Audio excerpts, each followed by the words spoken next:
Assalamualaikum warahmatullahi wabarakatuh. Salam sejahtera buat kita semua. Semoga kita semua dalam keadaan sehat jasmani dan rohani, tidak kekurangan satu apapun. Amin ya robbal alamin. Oke, Mimin akan melanjutkan cerita Liontin Giok Naganya. Tapi seperti biasa, bantu dulu tekan tombol like dan berkomentar juga Tuan dan Nona. Terima kasih sesudah dan sebelumnya. Bab 1873 sampai bab 1876. Zhang Dongsheng mengucapkan terima kasih berulang kali. Pada saat ini, pengawal kuat sebelumnya datang lagi dan mengucapkan beberapa patah kata di telinga Qi Bencai. Setelah Qi Bencai mendengar ini, matanya berbinar, menunjukkan ekspresi tidak senonoh. Zhang Dongsheng tidak mendengar dengan jelas, dia hanya mendengar kata-kata seperti, dibawa dari stasiun TV. Setelah itu, Qi Bencai berdiri dan berkata kepada semua orang, semuanya, makan dulu, saya akan segera kembali. Setelah mengatakan itu, Qi Bencai berjalan dengan tidak sabar ke aula belakang. Saat ini, di aula belakang, dua pria besar sedang menekan Zhang Jin. Zhang Jin sangat ketakutan sehingga dia menjadi pucat dan mencoba yang terbaik untuk melepaskan diri. Tetapi bagaimana dia bisa melepaskan diri darinya? Kemudian, pintu aula belakang terbuka, dan Qi Ben masuk dari luar. Qi Bencai membuka pintu dan melihat Zhang Jin dengan senyum cabul di wajahnya. Hei, benar, ini gadis kecil yang lembut. Zhang Jin sangat ketakutan saat ini. Namun, ketika Qi Bencai membuka pintu, melalui celah pintu, Zhang Jin melihat ayahnya di lobi. Ayah, selamatkan aku, teriak Zhang Jin. Meski suara ini sudah sangat halus saat mencapai aula yang bising. Namun, Zhang Dongsheng sangat peka terhadap suara putrinya. Dia terkejut dan segera melihat ke arah aula belakang. Pada saat ini, pintu aula belakang ditutup, dan pada saat terakhir pintu ditutup, Zhang Dongsheng melihat putrinya benar-benar ditangkap. Zhang Dongsheng segera melemparkan gelas anggurnya dan berlari mendekat. Dia mendorong pintu di aula belakang dan bergegas masuk. Pada saat ini, Qi Ben baru saja hendak mengulurkan tangan dan menyentuh Zhang Jin, ketika seseorang tiba-tiba menyerbu masuk. Qi Benzai juga terkejut, dia berbalik dan melihat bahwa itu adalah Zhang Dongsheng. Qi Bencai mengerutkan kening, apa yang kamu lakukan? Ada apa? Karena Zhang Dongsheng merusak perbuatan baik Qi Benzai tidak lagi sopan seperti sebelumnya, dan nada suaranya menjadi sangat dingin. Zhang Dongsheng bertanya, apa yang terjadi? Apakah kamu peduli? Keluar dari sini, tegur Qi Bencai. Zhang Jin menangis saat melihat Zhang Dongsheng. Sambil menangis, dia berteriak, ayah, selamatkan aku. Baru saat itulah Qi Ben mengetahui bahwa Zhang Dongsheng adalah ayah dari gadis kecil itu. Dia sendiri tidak menyangka hal-hal itu ternyata hanya suatu kebetulan. Bos Qi, saya ingin tahu apakah putri saya telah melakukan kesalahan. Jika putri saya melakukan kesalahan, tolong jangan hukum putri saya akan bertanggung jawab atas semuanya, kata Zhang Dongsheng dengan cepat dan penuh hormat. Melihat adegan ini, dia secara alami tahu apa yang sedang terjadi, tetapi dia tidak berani menghadapi Qi Bencai secara terbuka. Qi Bencai terkekeh dan berkata, saya benar-benar tidak menyangka bahwa ini adalah putri Anda. Tapi apa yang Anda bicarakan? Bagaimana saya bisa rela menghukum putri Anda? Sejujurnya, saya telah jatuh cinta dengan putri Anda. Hei, anak kecil. Zhang, oh tidak, mulai sekarang, aku harus memanggilmu ayah mertua. Haha, bagaimana? Apakah kamu keberatan menikahkan putrimu denganku? Ketika Zhang Dongsheng mendengar ini, dia langsung tidak setuju. Apa yang terjadi? Bisakah kamu melakukannya? Qi Bencai ini lebih tua dari Zhang Dongsheng. Qi Bencai mencibir, apa? Meremehkan saya? Ada apa? Zhang Dongsheng berkata, jangan berani. Bos Qi, tolong lepaskan putriku. Saya bersedia mengeluarkan 5 juta lagi. Oh tidak, 1010.000, tolong tunjukkan rasa hormat Anda.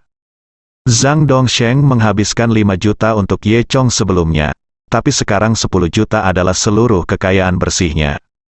Tapi demi menyelamatkan putrinya, dia tidak peduli dengan uang. Qi Bencai segera mengubah ekspresinya dan mengutuk. Apa-apaan ini? Kamu tidak mau menatapku? Apa menurutmu aku akan memberimu sedikit uang itu? Katakan, keluar dari sini dan kembali dan jadilah ayah mertuamu dengan nyaman.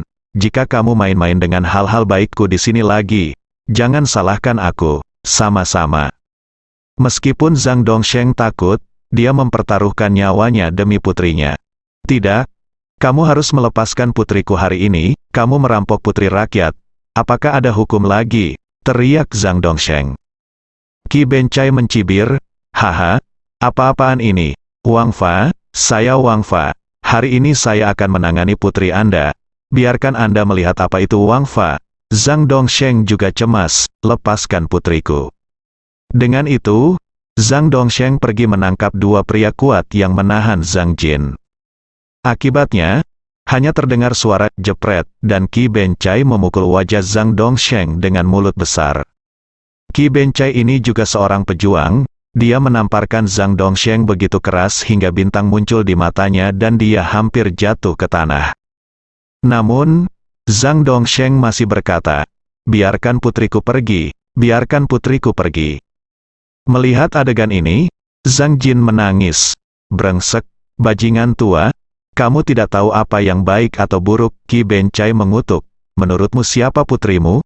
Apakah dia layak untukku? Paling-paling, dia hanya bisa menjadi mainan yang aku puji kamu karena, dan aku tidak ingin menunjukkan rasa malu padamu.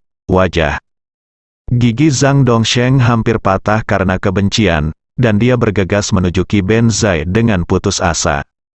Dia bukan tandingan Qi Bencai, dan ditendang ke tanah oleh Qi Bencai. Brengsek, aku bermain dengannya hari ini, dan aku bahkan bermain dengannya di depanmu. Mari kita lihat apa yang bisa kamu lakukan, tegur Qi Bencai. Setelah mengatakan itu, Qi Bencai melambaikan tangannya, dan Hong Mao serta adik laki-laki lainnya segera datang, meraih Zhang Dongsheng, dan menjepitnya ke tanah. Zhang Dongsheng mengertakkan gigi dan darah mengalir dari sudut mulutnya. Tetapi dia tidak bisa melarikan diri dan hanya bisa berteriak tanpa daya. Lepaskan putriku, lepaskan putriku.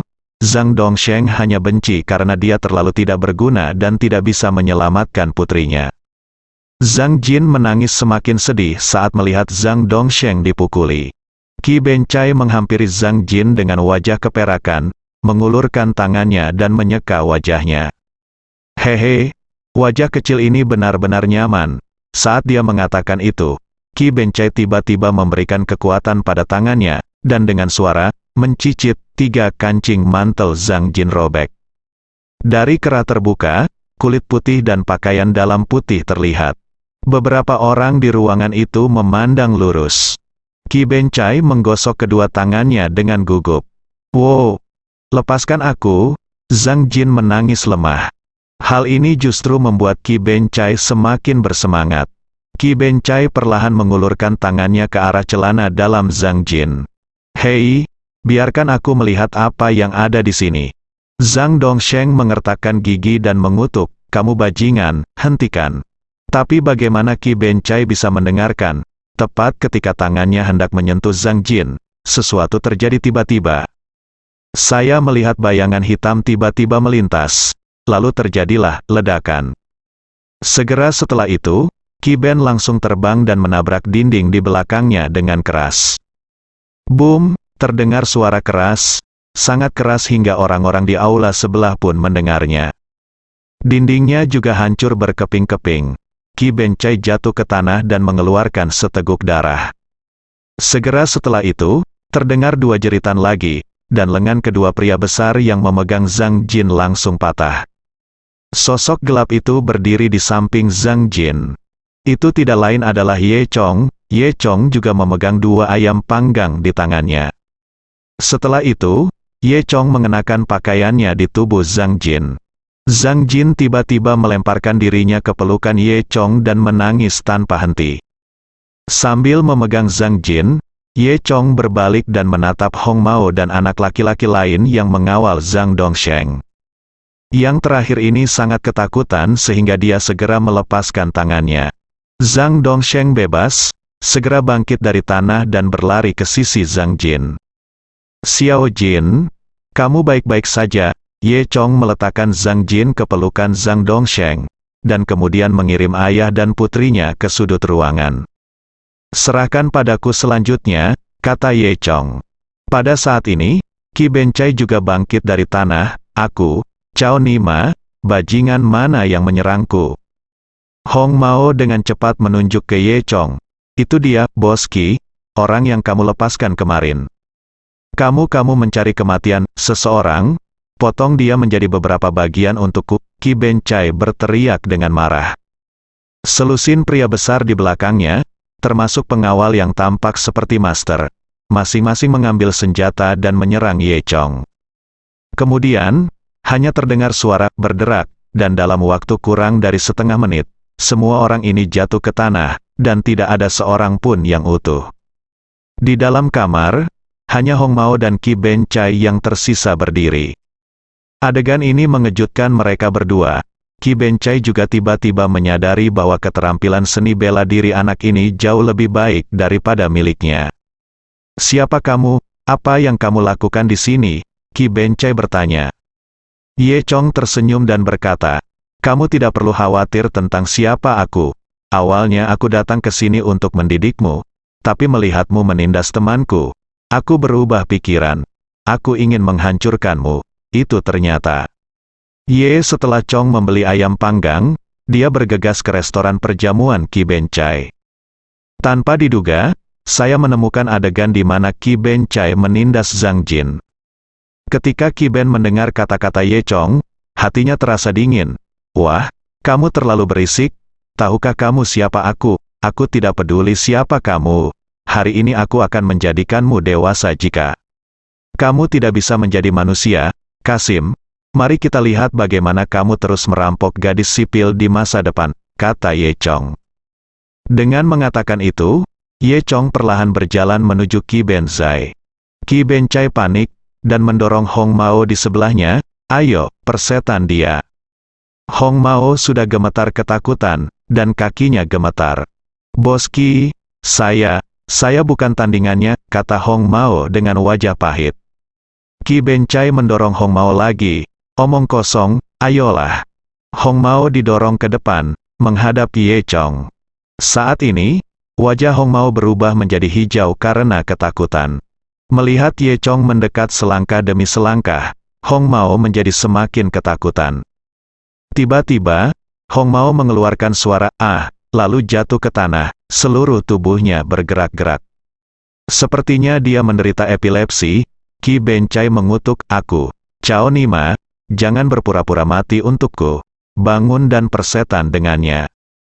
Tapi Hong Mao tidak berkata apa-apa dan tidak bangun, jadi dia hanya berpura-pura kejang di tanah. Ye Chong tidak repot-repot memperhatikan Hong Mao, melangkahinya, dan berjalan ke sisi Qi Bencai. Qi Bencai tanpa sadar menutupi bagian bawah tubuhnya dan berkata, "Nak, jangan melangkah terlalu jauh, sudah kubilang, aku punya seseorang di keluarga Zhou. Tahukah kamu tentang keluarga Zhou? Ini salah Yucheng. Jika kamu berani main-main dengan aku, kamu akan makan, jangan hanya berjalan-jalan." Ye Chong tersenyum dan berkata, "Keluarga Zhou? Apakah kamu benar-benar mengenal keluarga Zhou? Apa kamu tahu kamu takut?" Qi Ben berpikir bahwa Ye Chong juga takut pada keluarga Zhou. Jadi dia tidak bisa menahan nafas lega. "Kamu tahu kamu takut, itu bagus." Pada saat ini, Zhang Dongsheng juga datang dan berkata, "Xiao Ye, lupakan saja, keluarga Zhou bukanlah sesuatu yang bisa kita sakiti." "Itu benar. Kamu harus mendengarkan nasihat orang tua itu dan keluar dari sini. Aku akan berpura-pura tidak terjadi apa-apa. Kalau tidak, kamu tahu konsekuensinya." Qi Bencai menjadi agresif saat ini. Ye Chong tahu bahwa meskipun keluarga Zhou kuat, tidak ada seorang pun dari Zhou Yunyi yang akan melakukan hal seperti itu. "Saya tidak tahu cacing mana dari keluarga Zhou yang ditemui Qi Bencai. Mengapa tidak memanfaatkan kesempatan ini untuk melihat baik-baik?" Memikirkan hal ini, Ye Chong tersenyum dan berkata, "Oke, itu saja. Karena kamu kenal keluarga Zhou, telepon dia, aku akan menunggu." Jika kamu tidak bisa meneleponnya, aku akan membunuhmu sekarang. Ini tapi kamu mengatakannya, Ki Benzai mencibir. Wah, kamu benar-benar tidak tahu apakah harus hidup atau mati. Ye Chong berkata, berhenti bicara omong kosong. Aku akan memberimu waktu setengah jam. Di mata Ki Benzai dan Zhang Dongsheng, kelakuan Ye Chong sama saja dengan mendekati kematian. Namun, Ki Ben sangat senang membalas dendam pada Ye Chong. Jadi, Ki Ben segera memutar nomor teleponnya. Halo, apakah itu saudara Guang Kun? Saya Ben Chai. Oh, suara seorang pria datang dari telepon. Ini Ben Chai, ada apa? Ki Ben Chai berkata, Guang Kun saudara. Ayolah, saya ada yang memukul aku. Ada seorang anak di sini yang mengandalkan kemampuannya, berperilaku acak dan tidak menganggapku serius sama sekali. Apa, ada orang yang sombong? Kamu tidak menyebutku? Orang di atas telepon bertanya. Ki Ben Chai menambahkan, saya menyebutkannya. Saya bilang saya berasal dari keluarga Zhou. Orang itu tidak peduli.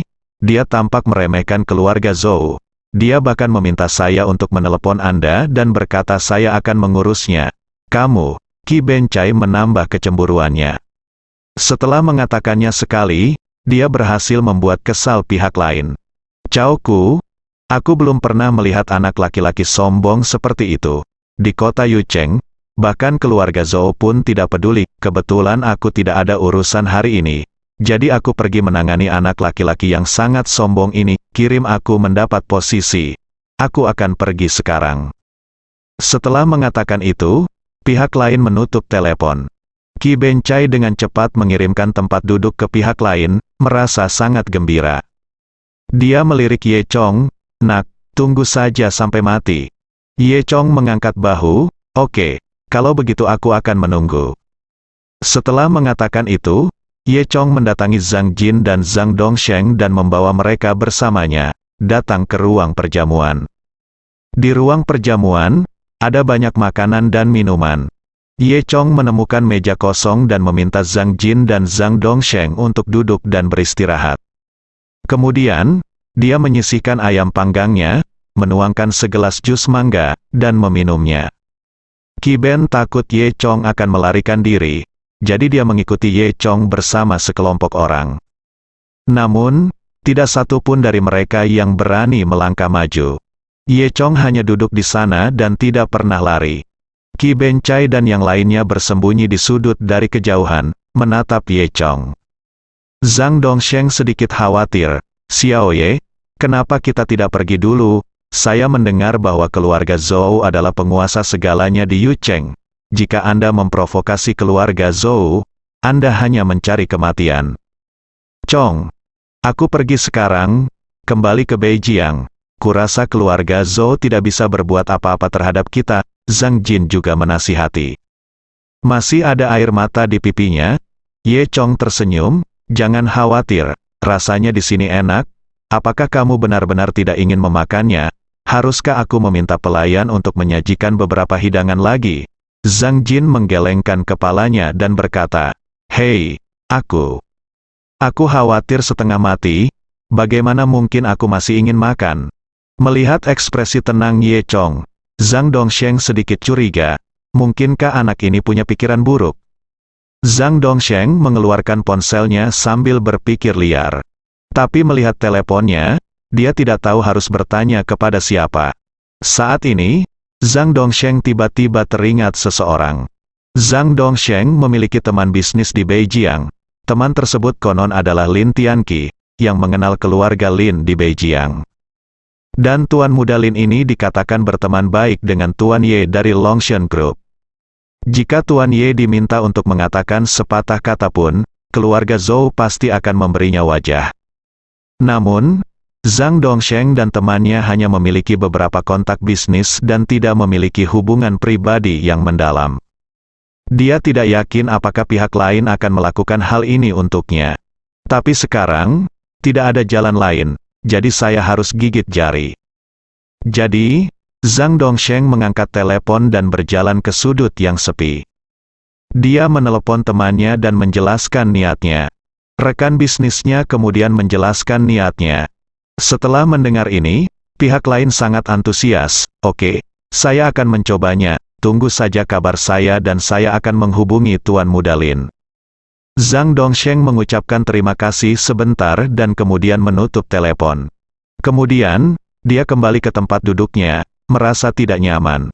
Meski tipis, setidaknya ada sedikit harapan, pikir Zhang Dongsheng dalam hati. Melihat ekspresi tenang Ye Chong, Zhang Dongsheng benar-benar tidak mengerti. Dia bertanya, ngomong-ngomong, Xiao Ye, kenapa kamu datang ke sini tiba-tiba? Ye Chong berkata sambil tersenyum, bukankah sudah kubilang, aku ingin membersihkan semua bajingan seperti Qi Bencai.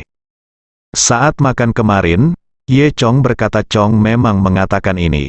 Saat itu, Zhang Dongsheng mengira Ye Chong sedang membual. Tanpa diduga, Ye Chong benar-benar datang. Namun, untungnya Ye Chong tiba tepat waktu. Jika tidak, putrinya akan sengsara. Zhang Dongsheng menghela nafas, berharap mereka bisa meninggalkan tempat ini dengan selamat.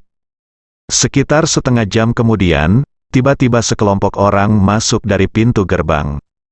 Pemimpinnya adalah seorang pria berusia 50-an, tinggi dan bulat. Dia mengenakan jaket bulu hitam. Banyak orang di aula mengenali orang yang datang dan berdiri satu demi satu. Semua orang terkejut. Mereka tidak menyangka Qi Bencai begitu bangga. Untuk ulang tahunnya, orang-orang datang ke rumah Zhou. Zhou Guangqun dari keluarga Zhou lah yang datang. Faktanya, Zhou Guangqun ini hanyalah cabang dari keluarga Zhou. Identitasnya tidak bisa dibandingkan dengan keturunan langsung keluarga Zhou seperti Zhou Yulao dan Zhou Yutong. Yang bisa dia lakukan di keluarga Zhou hanyalah melakukan beberapa pekerjaan detail. Misalnya, mengelola beberapa bisnis menengah di Yucheng. Oleh karena itu, bos yang datang ke perjamuan hari ini semuanya dikelola oleh Zhou Guangqun. Seperti kata pepatah, hakim daerah tidak sebaik penanggung jawabnya saat ini.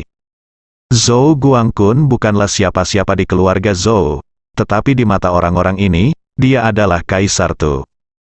Qi Ben sangat gembira saat melihat Zhou Guangqun datang, dan dia segera pergi menyambutnya. Oh, saudara Guangqun, kamu di sini, kamu harus membuat keputusan untuk kami hari ini. Anak itu sangat sombong, hanya karena dia tahu beberapa seni bela diri. Dia melakukan apapun yang dia inginkan, dan dia bahkan tidak akan membiarkanmu pergi, di mataku. Zhou Guangqun berkata, saya ingat, bukankah Anda juga seorang pejuang, mengapa Anda tidak bisa mengalahkannya? Qi Bencai berkata, anak laki-laki itu lebih mampu, saya memang bukan tandingannya, jadi aku biarkan dia melakukan itu, merajalela. Haha, begitu, tapi jangan khawatir, orang yang kubawa hari ini, tidak peduli seberapa kuat dia, bisa mengalahkannya, kata Zhou Guangqun sambil tersenyum. Qi Bencai sangat gembira, bagus saudara Guangqun, terserah Anda. Ayo, bawa aku untuk melihat siapa yang merajalela, kata Zhou Guangqun. Melalui percakapan keduanya, semua orang menyadari bahwa Qi Bencai telah membawa Zhou Guangqun ke sini untuk mendukungnya. Semua orang bahkan lebih terkejut lagi. Siapa yang memiliki kemampuan seperti itu, bahkan Qi Bencai telah ditangani. Qi Bencai dengan cepat membawa Zhou Guangqun masuk. Saudara Guangqun, lewat sini, haha. Jika kamu berani membuat masalah di wilayahku, kamu tidak ingin hidup lagi. Zhou Guangqun berkata sambil berjalan. Aku ingin melihat sebelum dia bisa menyelesaikannya. Kata-kata, dia melihat Ye Chong sedang duduk di sana. Ye Chong memiliki hubungan dekat dengan keluarga Zhou, dia bisa keluar masuk keluarga Zhou sesuka hati, dan dia telah lama dianggap sebagai menantu keluarga Zhou. Zhou Guangqun secara alami tahu siapa Ye Chong. Dia sudah setengah bicara, tapi dia menahan paruh kedua kalimatnya, dan seluruh wajahnya menjadi pucat karena ketakutan. Pada saat ini, Qi Bencai, yang berada di sebelahnya, berkata tanpa mengetahui alasannya, saudara Guangqun, bajingan ini berani menyerang saya dan bahkan mengatakan bahwa dia akan mengubah saya menjadi seorang kasim. Saudara Guangqun, tolong bantu saya mengubahnya menjadi seorang kasim. Kasim hari ini, menjadi kasim. Setelah mengatakan itu, Ki Guangkun menunjuk ke arah Ye Chong dan mengutuk, "Kamu bocah. Sekarang saudara Guangkun ada di sini. Beraninya kamu berpura-pura bersaing? Aku tidak akan membiarkanmu berlutut dan memohon-mohon ampun hari ini." "Aku," kata-kata Qi Benzai masih.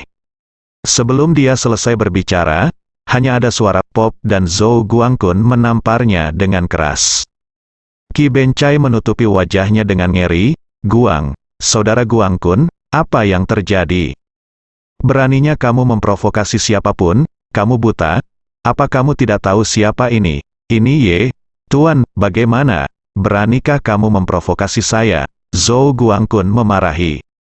Kemudian, Zhou Guangkun buru-buru berlari ke arah Ye Chong dan berkata dengan hormat, "Oh, Tuan Ye, maafkan saya benar-benar tidak tahu itu Anda. Jika saya tahu itu Anda, saya bahkan tidak akan berani melakukannya. Kemarilah, benda ini tidak memiliki mata. Zhu, itu tidak ada hubungannya denganku." Semua orang yang hadir tercengang. Zhang Dongsheng juga terkejut. "Tuan Ye, Tuan Ye, Tuan Ye." Pikiran Zhang Dongsheng menjadi kosong. Apakah ini Tuan Ye sama dengan Tuan Ye? Zhang Dongsheng tahu nama Ye Chong. Tapi bagaimana dia bisa mengira bahwa pemuda ini, yang seumuran dengan putrinya, bisa jadi adalah Tuan Ye? Saat ini, telepon Ye Chong berdering. Ketika dia mengangkat telepon, dia menemukan itu adalah panggilan Lin Tianqi. "Halo, Kakak Chong, ku dengar kamu ada di Yucheng. Apa? Aku punya bawahan yang temannya ada di Yucheng. Dia sepertinya telah memprovokasi keluarga Zhou. Kakak Chong, kamu memiliki hubungan yang baik dengan keluarga Zhou. Bisakah kamu pergi dan bantu aku?" Temanku itu sepertinya bernama Zhang Dongsheng, dan dia juga dari Beijing. Ye Chong tersenyum dan berkata, "Aku bersama Zhang Dongsheng sekarang. Masalah ini jangan khawatir, pergi itu untukku." Lin Tianqi berkata, "Oh, baiklah, mari kita lakukan ini sekarang, Saudara Chong. Sampai jumpa ketika kamu kembali dan minum yang enak." Kemudian, Ye Chong menutup telepon. Suara Lin Tianqi sangat keras di telepon, sehingga Zhang Dongsheng di sebelahnya dapat mendengarnya dengan jelas. Setelah mendengar isi panggilan telepon itu, Zhang Dongsheng bahkan lebih tercengang. Segera, rekan Zhang Dongsheng menelepon Zhang Dongsheng dan memberitahunya bahwa masalahnya telah diselesaikan dan Lin telah menelepon Tuan Ye. Jika Zhang Dongsheng tidak dapat mempercayainya sekarang, maka Zhang Dongsheng harus mempercayainya sekarang. Ternyata teman putrinya adalah Tuan Ye dari Longshan Group. Tuan Ye masih sangat muda. Zhang Dongsheng selalu memanggilnya Xiao Ye sebelumnya dan berkata bahwa dia tidak layak untuk putrinya. Sekarang dia memikirkannya. Dia merasa malu. Namun, Qi Benzai lebih terkejut dari Zhang Dongsheng. "Oh, ternyata Anda Tuan Ye? Tuan Ye, saya benar-benar buta. Tuan Ye, saya salah. Mohon maafkan saya." Qi Benzai memohon belas kasihan. Ye Chong tersenyum dan berkata, "Saya selalu menepati janji saya. Saya berkata, jika orang yang Anda temukan tidak dapat menekan saya, maka saya akan menghancurkan Anda. Apakah Anda ingin saya menepati janji saya?" Qi Benzai berlutut dengan pop. Dia turun dan berkata sambil meringis, saya salah, tolong beri saya kesempatan." Melihat pemandangan ini, para tamu di sekitarnya tercengang. Mereka bahkan tidak bisa bereaksi ketika bos Qi yang bermartabat jatuh ke dalam situasi ini. Dan Qi Benzai sekarang tahu bahwa dia menyesalinya. Dia seharusnya tidak memprovokasi Ye Chong. Ye Chong tidak menunjukkan belas kasihan dan menendang Qi Benzai di bagian vital. "Ah!" Qi Benzai berteriak dan kemudian terbang keluar. Dia ditendang 10 meter jauhnya oleh Ye Chong dan jatuh ke meja. Ketika dia melihat lagi, wajah Qi Benzai membiru, hitam, dan putih. Mulutnya berbusa, dan seluruh tubuhnya berkedut. Dia telah diubah menjadi seorang kasim oleh Ye Chong. Setidaknya dia tidak akan pernah bisa menindas wanita baik lagi. Ye Chong melirik adik laki-laki Qi Benzai. Dia berkata dengan suara dingin, "Mulai hari ini, kalian akan segera bubar dan pulang. Jika saya memberitahu siapapun yang melakukan hal buruk lagi, dia akan berakhir seperti bajingan ini. banyak adik laki-laki, termasuk Hong Mao. Begitu takut mereka terdiam, berani berbicara. Melihat Zhou Guangqun lagi, dia sangat ketakutan hingga dia berkeringat deras. Dia berkata dengan cepat, "Oke, saya sudah lama ingin berurusan dengan bajingan ini. Tuan Ye benar-benar merugikan rakyat." Ye Chong mendengus dingin. "Kamu bukan kakak tertuanya?" "Ya, tidak, ini tidak adil. Tuan Ye, saya benar-benar tidak tahu dia telah melakukan begitu banyak hal buruk," kata Zhou Guangqun. Ye Chong berkata, "Disadari atau tidak, Anda dianggap kejahatan serius. Kembalilah ke keluarga Zhou dan terima sendiri hukumannya." Zhou Guangqun mengangguk sambil meringis. Ye Chong tidak takut dengan kecurangan Zhou Guangqun. Zhou Guangqun belum memiliki keberanian seperti itu. Masalahnya di sini sudah diselesaikan. Ye Chong tersenyum pada Zhang Jin dan Zhang Dongsheng dan berkata, "Bagaimana kalau kita pergi?" Zhang Dongsheng tercengang, "Ayo pergi." "Oh, iya, ayo pergi." Kemudian, di bawah tatapan hormat dan iri dari semuanya, Zhang Dongsheng dan Zhang Jin mengikuti Ye Chong dan berjalan keluar dari restoran. Zhang Dongsheng mengemudi dan mereka bertiga kembali ke hotel setelah mengambil barang-barang mereka. Mereka kembali ke Beijiang. Ye Chong dan Zhang Jin duduk di belakang. Ketiganya mengambil jalan tol dari Yucheng ke Beijiang. Sepanjang perjalanan, Zhang Dongsheng sangat gugup dan terus melihat ke kaca spion. Di kotanya, Tuan Ye yang terkenal, ketua grup Longshan, sedang duduk, rasanya seperti mimpi. Zhang Jin sedang duduk di sebelah Ye Chong. Tangannya kusut hingga jari-jarinya memutih. Dia terlihat sangat gugup dan tidak tahu harus berkata apa. Melihat suasananya sedikit canggung, Ye Chong tersenyum dan berkata, "Xiao Jin, kamu baik-baik saja?" Zhang Jin menggelengkan kepalanya. Tidak apa-apa, saya ingin mengucapkan terima kasih karena telah menyelamatkan hidup saya. Tapi, apa yang sedang kamu lakukan? Siapa dia? Mengapa dia begitu kuat?" Zhang Jin tidak tahu banyak tentang Tuan Ye. "Xiao Jin, bagaimana kamu bisa berbicara seperti ini? Kamu harus sopan kepada Tuan Ye," kata Zhang Dongsheng. Ye Chong tersenyum dan berkata, "Tuan Ye, saya hanya teman Xiao Jin." Pada saat ini, Zhang Jin juga menjadi lebih tenang dan berkata sambil tersenyum, "Tentu saja, tidak peduli seberapa kuatnya Anda, dia pasti begitu. Temanku. Tapi aku masih sangat terkejut, orang-orang jahat itu takut padamu. Kamu pasti memiliki latar belakang yang baik." "Haha, bla bla bla," kata Ye Chong sambil tersenyum. Zhang Dongsheng masih sedikit menahan diri. "Saya benar-benar minta maaf. Xiao Jin sama sekali tidak sopan. Jangan lepaskan Tuan Ye. Kali ini, saya sangat ingin berterima kasih kepada Tuan Ye atas bantuannya dan menyelamatkan Xiao Jin." Ye Chong berkata sambil tersenyum, "Itu benar." Suasananya sangat santai selama sisa perjalanan. Zhang Jin kembali ke penampilan aslinya, berbicara dan tertawa bersama Ye Chong. Namun, Zhang Dongsheng terus mengatakan hal-hal seperti "Terima kasih, Tuan Ye," sepanjang jalan.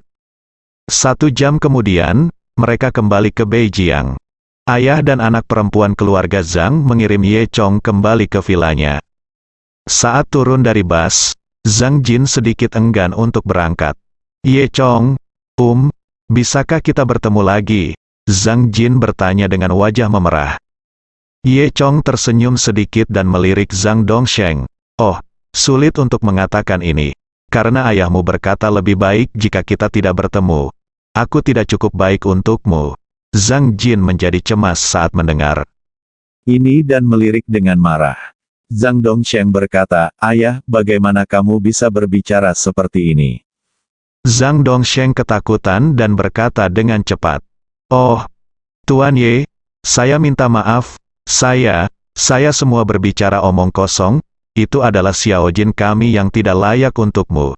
Jika Tuan Ye menyukai Xiao Jin, itu adalah kehormatan kami. Saya mengangkat 100 tangan untuk mendukung pernikahan Anda, bahkan jika Anda ingin menikah besok, tidak apa-apa." Setelah mendengar ini, Zhang wajah Jin tiba-tiba memerah, menghentakkan kakinya. "Ayah, apa yang kamu bicarakan? Memalukan sekali." Dengan mengatakan itu, Zhang Jin dengan malu-malu berlari kembali ke mobil. Ye Chong dan Zhang Dongsheng keduanya tertawa. Kemudian, Ye Chong mengeluarkan sebuah kartu dan menyerahkannya kepada Zhang Dongsheng. Ada 10 juta di kartu ini, 5 juta diantaranya dikembalikan kepadamu, dan 5 juta lainnya, anggap saja sebagai ucapan terima kasih karena telah menyelamatkanku, kata Ye Chong. Sekarang, Zhang Dongsheng sama sekali tidak terkejut bahwa Ye Chong bisa mendapatkan 5 juta Yikuyu. Dia segera melambaikan tangannya dan berkata, "Ini, bagaimana ini bisa dilakukan? Saya tidak bisa memilikinya, Tuan Ye, Anda." Ye Chong memaksakan kartu itu kepada Zhang Dongsheng. "Simpan saja sebagai ucapan terima kasihku. Jika kamu membutuhkannya di masa depan, datang saja kepadaku secara langsung," kata Ye Chong. Zhang Dongsheng tahu bahwa menolaknya adalah hal yang buruk, jadi dia segera mengucapkan terima kasih. Ia tidak pernah menyangka bahwa menjemput putrinya kali ini akan mengubah hidupnya. Bertemu Tuan Ye dari grup Longshan sama dengan menerbangkan cabang dan menjadi burung phoenix. Tak perlu dipikirkan lagi, bisa dipastikan Zhang Dongsheng akan bangkit menjadi hebat di masa depan. Setelah itu, Zhang Dongsheng mengucapkan selamat tinggal pada Ye Chong dan pergi bersama Zhang Jin. Ye Chong juga kembali ke villa, mengendarai mobil dari garasi bawah tanah, dan kembali ke desa Xiaoye. Ye Chong tertunda di Yucheng selama 2 hari, dan sekarang hanya ada 1 hari sebelum tahun baru Imlek. Di desa, suasana kemeriahan sudah sangat kental. Setiap rumah tangga telah menempelkan bait festival musim semi, karakter Cina untuk Fu, dan kisi-kisi jendela, dan semuanya sejahtera. Anak-anak juga mengenakan baju baru yang tebal.